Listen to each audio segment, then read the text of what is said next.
Et en effet, bonjour à tous. Bonjour Alexis Corbière. Bonjour. Merci d'être avec nous ce matin. Merci. On est à 9 jours maintenant du premier tour. Et ce qu'on peut dire, c'est que ça monte doucement, mais sûrement pour votre candidat Jean-Luc Mélenchon dans les intentions de vote. Ça monte, mais il n'est pas encore qualifié pour le second tour, si on en croit les sondages. Qu'est-ce qui lui manque? Qu'est-ce qui vous rend optimiste sur ses chances d'y arriver?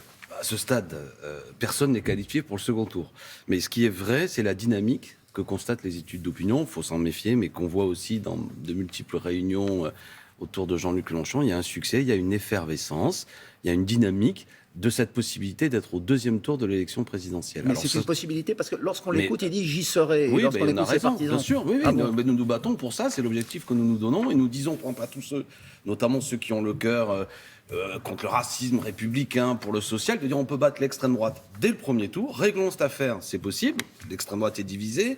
On peut créer les conditions qu'il y ait un candidat qui porte l'exigence de dire, ben voilà, dans ce pays, la question sociale étant prioritaire, retraite à 60 ans pour tous, on peut le faire. SMIC à 1 400 €, on peut le faire. Créons, par exemple, moi je suis professeur, je vais en dire deux mots, 65 000 postes d'enseignants, on en a besoin, etc. Passons à une 6e République pour que le citoyen ait plus de droits, pour contrôler les élus, le droit de révoquer, des référendums d'initiative citoyenne, pour faire en sorte qu'il n'y ait plus cette monarchie présidentielle. Mélenchon, il pourrait porter tout ça. Ça pourrait faire un second tour passionnant, plutôt que le côté morbide et attendu d'un second tour Le Pen-Macron. On peut le faire, faisons-le. Je vous repose ma question quand même sur l'optimisme. Lorsqu'on était... Il faut être optimiste. Oui, en 2017, 10 jours avant le premier tour, les sondages, pardon d'y revenir, annonçaient Jean-Luc Mélenchon à 19%. Et c'est le score final qu'il a fait. Donc qu'est-ce qui pourrait faire que cette fois-ci, il passe de 15 au seuil qui lui permettra d'être face à Emmanuel Macron, si c'est Emmanuel Macron le deuxième? C'est ce que j'ai essayé de démontrer, c'est la possibilité. La dernière fois, Mme Le Pen et M. Macron aussi dans les sondages étaient beaucoup plus hauts, si je puis dire. Mais ils ont été finalistes, comme l'avait rien n'est écrit. Non, mais que les choses soient claires. De toute façon, fort heureusement, une campagne présidentielle, c'est ni l'IFOP, ni vous, ni moi qui le faisons à 10 jours, c'est les citoyens, qui ont rendez-vous le 10 avril. Je les invite à aller voter fortement. D'ailleurs, c'est ce sur quoi je voudrais insister. Vous évoquez 2017, il y avait eu 78% de participation. Aujourd'hui, puisque vous parlez des sondages, ce que j'observe aussi, c'est qu'ils nous disent qu'il y aurait peut-être que 70-71% de Français qui iraient voter, soit 7-8 points de moins. Moi, je vais vous dire les choses en faisant un peu simple. Souvent, c'est les milieux populaires les plus dégoûtés qui ne vont pas voter, dégoûtés parce qu'ils ont le sentiment... Moi, je m'adresse à eux. Et je leur dis, vous avez tout à gagner en votant Mélenchon. Ne tombez pas dans une des ruses du système. Je pose les choses simplement. Du système Macron. C'est-à-dire, en gros, cette élection est jouée d'avance, à tel point que le président de la République ne juge même pas intéressant de venir débattre avec les autres candidats. En gros, c'est comme ses prédécesseurs. Non, ce n'est pas vrai. Ce n'est pas vrai. Ce n'est pas vrai. Non, mais bon, bref, c'est pas grave. Non, mais surtout, ce qui n'est pas vrai, c'est que les prédécesseurs dont vous parliez, il n'y avait pas cette succession de chaînes d'information, il n'y avait pas ces émissions avec tous les candidats. D'accord?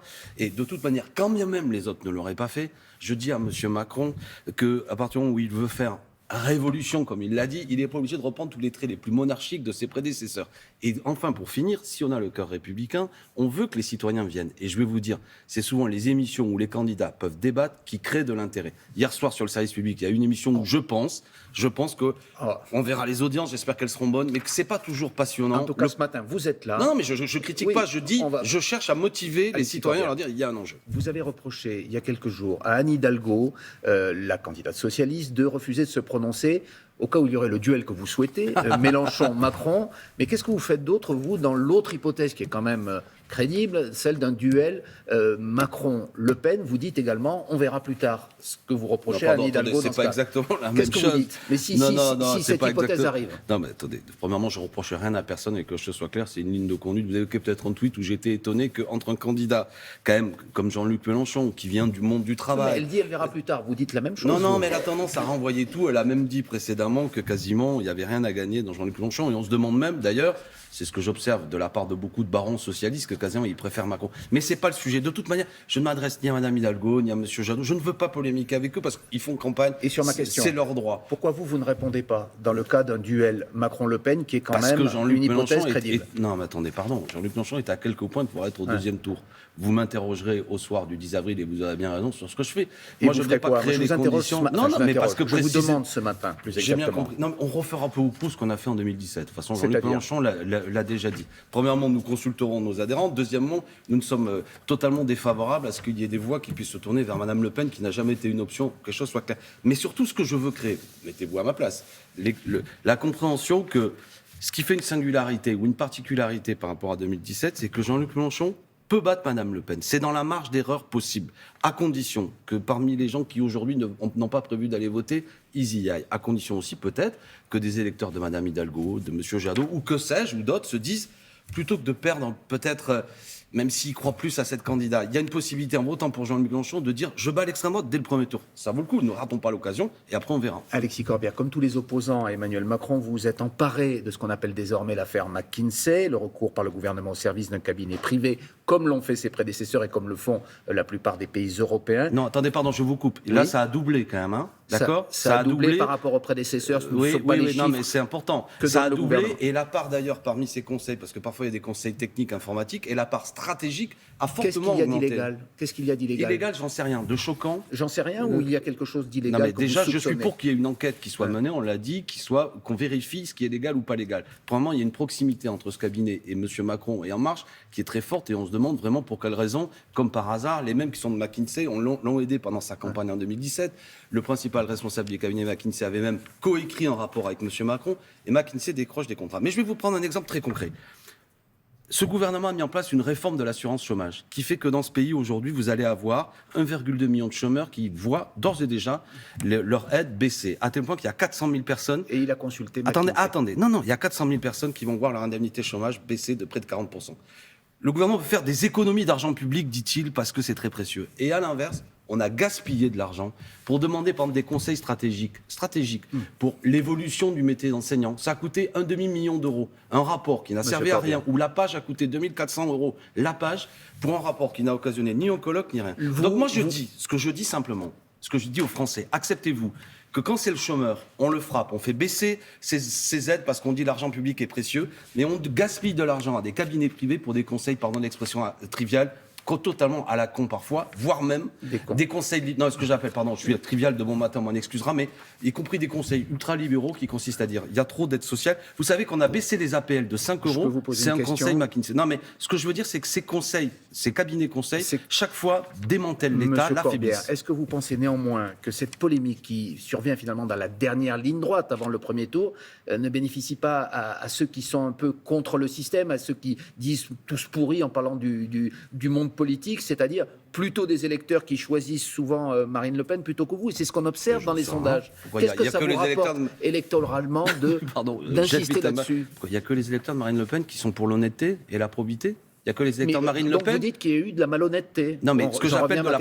Oui, je dis que quand on dit, par exemple, qu'il faut baisser les aides aux chômeurs parce que l'argent public, quelque sorte, doit être compté sous après sous, mais qu'on donne à des cabinets privés que l'on paye aussi cher pour des conseils qui ne servent à rien, je dis que ça n'est pas ce que j'appelle la probité, d'accord ? Et deuxièmement, comment dirais-je ?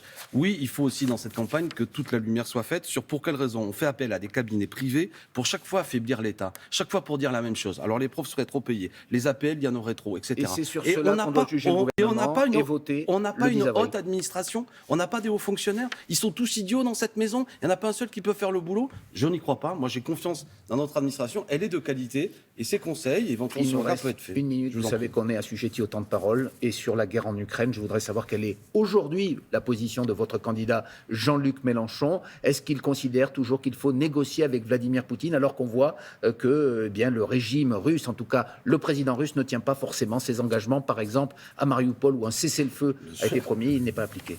Non, mais il faut faire aucune confiance à Vladimir Poutine, mais il faudra négocier avec Vladimir Poutine pour arrêter la guerre. C'est la position de la France, c'est pas la position en soi de Jean-Luc Mélenchon. C'est la position de tout le monde. Et les choses avancent. Il faut continuer, par exemple. Vous savez, nous, on a souvent dit qu'il faut isoler Poutine, notamment ce qu'on appelle les oligarques russes. Pour quelle raison ? Sur ces 17 milliards d'avoirs qui sont peut-être potentiellement en France, à l'heure actuelle, on n'en a gelé que 5%. On peut faire mieux, plus fort. Mais pour ça aussi, vous voyez, c'est le même débat que sur McKinsey. Il faudrait y voir plus clair sur tout ce maquis, bien souvent, qui permet globalement, vous approuvez la politique que mène Emmanuel Macron sur ce dossier ? Pour l'instant, je vois qu'il prend des initiatives diplomatiques, bien souvent trop faibles, mais il joue le jeu diplomatique conforme à la position de la France. Et il a bien raison. Il faut faire attention. Il y a une potentialité de Troisième Guerre mondiale sur ce territoire mondial qui est quand même, qui doit amener à ce que nous ayons des positions mesurées. Nous, ce qu'on a proposé, on l'a dit, réunion de la conférence de l'OSCE, Organisation pour la sécurité et la coopération en Europe, pour mettre tout le monde autour de la table. C'est difficile, mais c'est ça la position courageuse. Je vous remercie. Merci. Et je sais que les temps sont contraints. Mais vous nous avez dit tout ce que vous aviez à nous dire ce matin en tant que porte-parole de Jean-Luc Mélenchon. Merci. Merci et bonne journée. Merci.